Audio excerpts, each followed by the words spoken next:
Kita tak boleh buat sepanjang tahun, kalau tidak dia akan melibatkan satu risiko pada kewangan. Kita akan lihat kepada okey. Assalamualaikum, selamat petang. Okey, saya perkenalkan diri saya dulu. Okey, nama saya Muhammad Fadli Syambil Roslan. Selaku pengurus AUFC Terengganu, di mana perbakalan AFSA di bawah induk AFSA United yang berpangkalan di Lembah Kenang.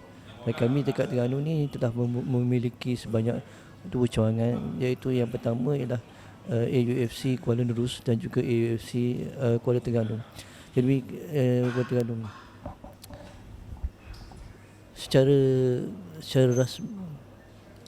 secara rasminya AUFC mula menapak di Kuala Terengganu adalah pada tarikh 1 hari bulan Ogos 2023, yakni mengambil tempoh peralihan pencenamaan semula daripada nama yang sebelum inilah.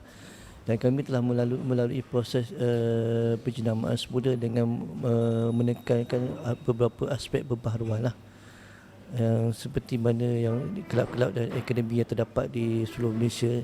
Kami menawarkan satu prospek yang berbeza daripada kelab dan akademi dengan menawarkan peluang latihan dan juga tournament di dalam dan luar negara. Buat masa ini kami memiliki pemain lebih kurang dalam untuk di Kuala Nerus lebih kurang dalam 30, manakala dalam Terengganu lebih kurang 20 lebih ataupun 30 orang lah, yang mempunyai latar belakang lingkungan berbagai umur yang terdiri daripada U8, 10 dan 12. Dan mereka ini adalah mereka yang biasa telah mengikuti program-program yang sebelum ni, iaitu program-program yang bersifat friendly dan juga tournament lah. Tournament tersebut kita bahagikan kepada beberapa aspek lah, yang sesuai dengan tahap umur kami punya pelatih dan pemain, iaitu tournament yang bergrade C, B dengan A. Setakat sebelum ni kami telah menyertai kejohanan yang bertaraf grade A lah dan juga B sesuai dengan tahap level pemain kami lah. Dan kami berharap dengan ruang dan skop yang ada pada petang ini, kami dapat kongsikan dengan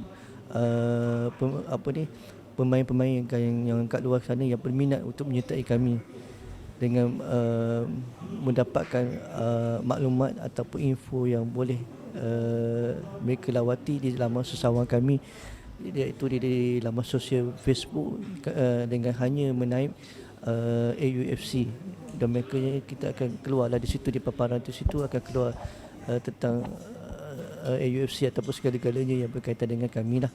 Jadi itu adalah sedikit pengenalan tentang AUFC ini, dan kami sedang mengorak langkah untuk menyertai kejohanan-kejohanan domestik menjelang akhir tahun ini, sebelum kami menumpukan fokus kepada agenda hujung tahun ini, iaitu membuka ataupun mengadakan promosi untuk menarik lagi lebih ramai lagi pelatih pada sesi hujung tahun ini dengan jendela 2024, di mana kami akan menekankan aspek yang lebih progresif dan menjelang Januari 2024 dengan menampilkan pemain-pemain yang lebih berkualiti lah, sesuai dengan tahap dan juga keperluan semasa lah di peringkat akar umbi khususnya. Ini adalah sebagai cabaran untuk menyahut seruan yang diberikan oleh FAM itu sendiri bagi melahirkan lebih ramai pemain-pemain yang di peringkat akar umbi.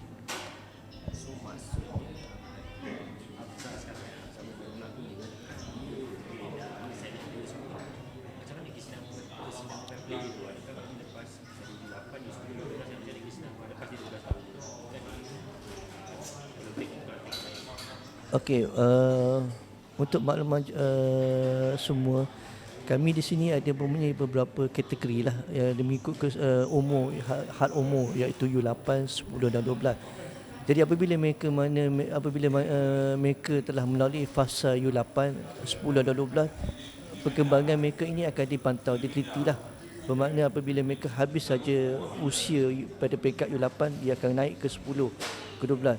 Jadi sesuai dengan peningkatan usia mereka tadi, kita akan tengok prospek yang sesuai dengan umur mereka untuk kita salurkan kepada kejohanan yang sesuai di tahap mereka. Dan mereka ini juga kita akan lorongkan kepada peringkat-peringkat yang tertinggi. Contohnya kejohanan Yakult, contohnya kejohanan Milo, yang level yang mungkin sesuai untuk di peringkat tahap mereka, sebelum kita boleh pergi masuk ke dalam kejohanan seperti MSSD, MSSN di peringkat yang lebih tinggi. Ini bermakna di peringkat basic ataupun fundamental mereka ni perlu mempunyai asas yang cukup kukuh dulu sebelum kita boleh melepaskan mereka untuk melalui road ataupun jalan-jalan yang ke arah peringkat MSSD, yakni peringkat daerah. Kemudian peringkat MSSN, peringkat negeri, dan juga seterusnya MSSN, peringkat Malaysia. Jadi inilah lorong jalan yang kami akan lorongkan kepada mereka ni dengan mengikut saluran-saluran yang tertentu lah. Dan kami juga ada saluran-saluran yang tertentu itu kami linkkan dengan FAM untuk mereka ini dapat ruang yang sama yang mereka kat luar sini, yang mereka jarang-jarang dapat. Tapi ini adalah berdasarkan pada prospek yang ada pada mereka itu sendirilah. Di mana prospek ini kita boleh kembangkan sesuai dengan perkembangan talent, perkembangan bakat yang ada pada mereka ini. Dan kita akan recommendkan untuk sebagai contoh AMD dan NFDP, kerana mereka mempunyai nilai kriteria yang tertentu yang tidak sama pada kelab-kelab yang kebiasaannya. Jadi untuk membolehkan mereka reach sampai kepada tahap tersebut, mereka terlebih dahulu perlu memenuhi nilai yang optimum. Jadi sebelum mereka boleh mencapai kepada tahap itu. Ya.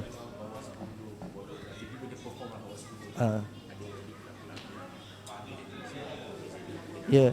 Ini adalah berdasarkan evaluation ataupun penilaian semasa, yakni adalah di bawah bidang tanggungjawab staf coaches saya, di mana mereka ini akan membuat penilaian yang sesuai. Adakah mereka ini sesuai diletakkan di dalam kelompok yang A, B, C dan sebagainya, sebelum kita boleh wujudkan satu collab dengan tim yang solid untuk kita hantar. Ini adalah amalan prosedur yang biasalah di mana-mana yang kelab yang ingin untuk pergi kepada level yang lebih tinggi lah.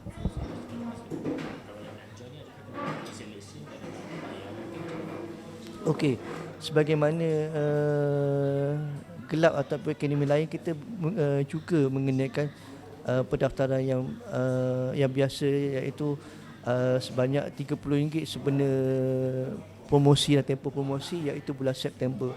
Kita mengadakan tempoh promosi selama sebulan, iaitu tempoh promosi ini akan berakhir pada tarikh 30 bulan September yang bernilai RM30. Dan ini sesuai dengan usaha marketing lah sebagai promosikan untuk menarik lebih ramai lagi pelatih-pelatih di luar sana untuk menyertai Sami lah. Jadi inilah usaha yang kami buat lah sebulan. Sebab promosi ini perlu kita buat secara berkala. Kita tak boleh buat sebagai setahun, kalau tidak dia akan melibatkan satu risiko pada kewangan. Kita akan lihat kepada pada bulan yang tertentu, supaya adakah benda yang perkara ini boleh kita implementkan ataupun laksanakan tidak pada tempoh bulan-bulan yang tertentu tadilah.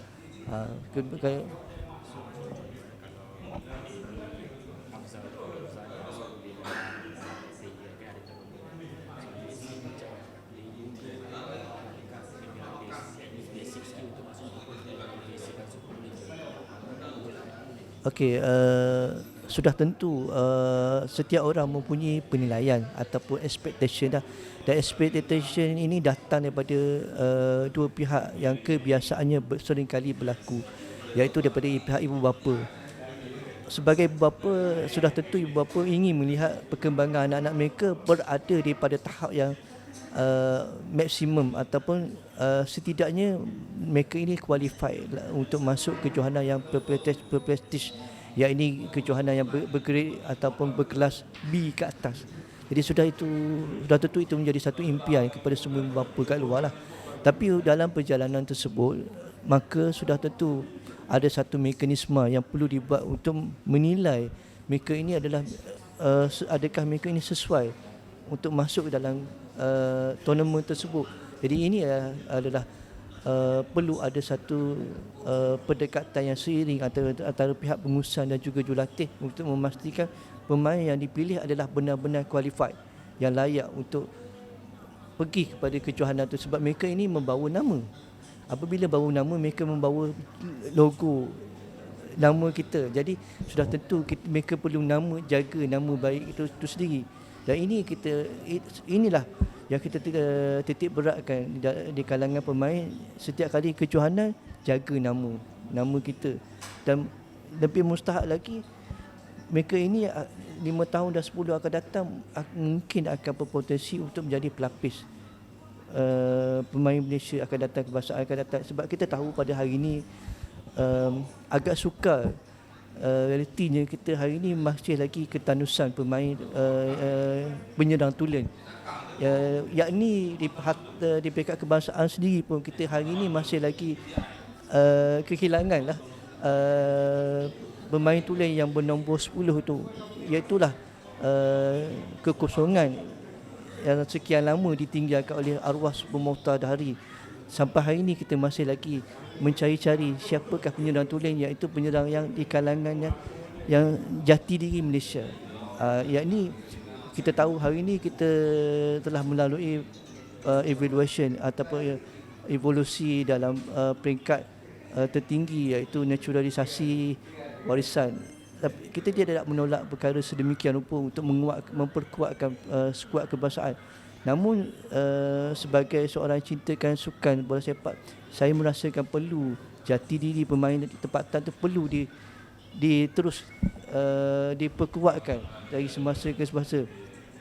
Dan ini adalah sudah tentu relevan dengan pemain yang bernombor jersey 9 dan 10. Inilah yang kita masih sampai hari ini kita masih lagi mencari-cari. Jadi inilah cabaran yang kami sahutlah untuk melahirkan pemain yang sebegitu rupa lah.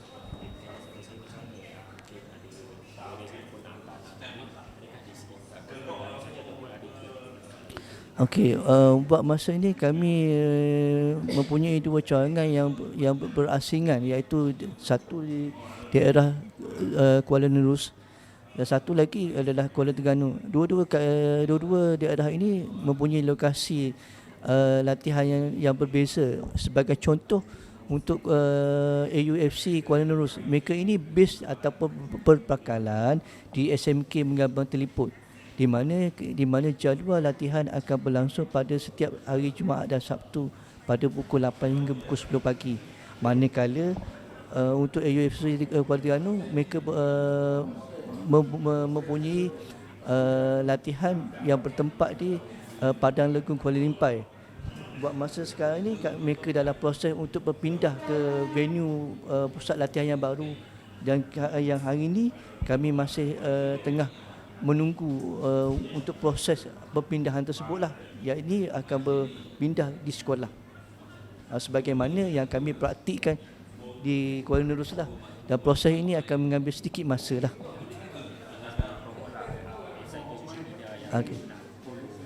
Okey, untuk bagi yang berminat untuk menyertai kami alu-alukan untuk melawati ataupun melayari laman sesawang di Facebook dengan menaik AUFC Terengganu.